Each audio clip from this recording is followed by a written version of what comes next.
मूसेवाला का मुकम्मल नाम शबदीप सिंह सिद्धू था। सिद्धू 11 जून 1993 में मनसा, पंजाब में पैदा हुए और 28 साल की उम्र में इसे बेदर्दी से कत्ल कर दिया गया। सिद्धू सिंगर थे, इसी के साथ साथ इंडियन नेशनल कांग्रेस का रहनुमा भी था।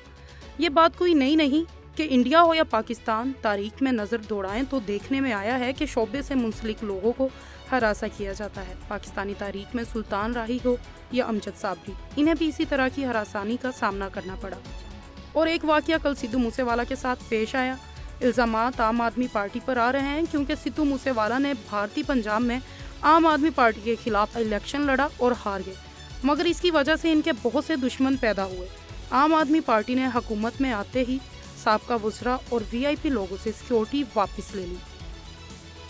सिद्धू मूसेवाला के साथ भी बिल्कुल ऐसा ही हुआ। इनसे भी सिक्योरिटी वापस ले ली गई और अगले ही रोज गैंगस्टर ने इनका कत्ल कर दिया। सिद्धू मूसेवाला न सिर्फ भारत बल्कि पाकिस्तान में भी शोहरत रखते थे। पूरी दुनिया में इनके चाहने वाले मौजूद थे। पाकिस्तान में इनके गाने पर लोग टिकटॉक की वीडियोस भी बनाते थे।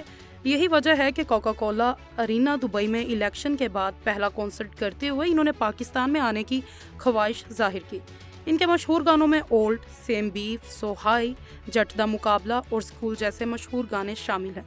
इनकी शोहरत का अंदाज़ा इसी से लगाया जा सकता है कि यूट्यूब पर इनके 11 मिलियन फॉलोअर्स भी हैं। सिद्धू मूसेवाला की मौत और इनके गानों में हैरत अंगेज मुमासलत को लेकर सोशल मीडिया पर तबसरे भी जारी हैं। सोशल मीडिया में जारी तबसरों के मुताबिक चंद हफ्तों कबल सिद्धू मूसेवाला के एक गाना द लास्ट राइड के नाम से 15 मई को यूट्यूब पर रिलीज हुआ था। इसी तरह कुछ अर्सा कबल इनका एक गाना 295 के नाम से भी रिलीज किया गया और इत्तफाक की बात यह है कि इनकी मौत 29 मई मतलब 295 को ही हुई।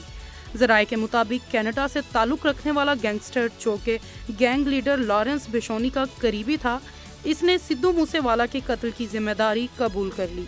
पाकिस्तान के साथ साथ दुनिया भर से तमाम शोबाजात से ताल्लुक रखने वाले लोगों ने सिद्धू मूसेवाला के दर्दनाक कत्ल पर अफसोस का इजहार भी किया।